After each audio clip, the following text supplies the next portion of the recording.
বেহাল রাস্তার কারণে দুর্ঘটনার কবলে বেসরকারি যাত্রীবাহী বাস। সিউড়ির গামারকুণ্ড থেকে সিউড়ি অভিমুখে আসছিল বাসটি। বেহাল রাস্তার কারণে হঠাৎ নগরী গ্রাম পঞ্চায়েতের পাতরা গ্রামের কাছে বাসের গতি দ্রুত থাকায় রাস্তা থেকে পাল্টে খেয়ে মাঠের মধ্যে পড়ে যায় বাসটি। পুলিশ সূত্রে জানা যায় একজন যাত্রীর মৃত্যু হয়েছে ও বাসে থাকা বেশ কয়েকজন যাত্রী গুরুতর আহত অবস্থায় তাদেরকে সিউড়ি সদর হাসপাতালে নিয়ে আসা হয়। যাত্রীদের অভিযোগ, চালক মদ্যপ অবস্থায় থাকার কারণে এই দুর্ঘটনাটি ঘটে।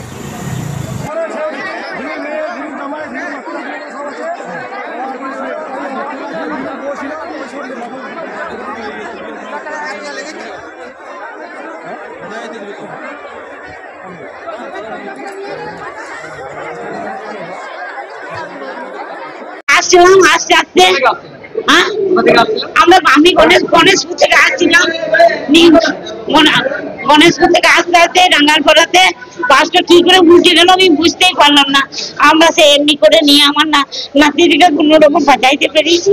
আমার লেগেছে, বুকে লেগেছে, পায়ে লেগেছে, মারা গেছে। একটু রোগ রয়েছে, একটা মারা গেছে। একজনকে আমি দেখেছি, হ্যাঁ একজন মারা গেছে। আয় শোনা, আয় এখানে আয়। আমার শোনা আমার এই বুকে আর এই পায়ে।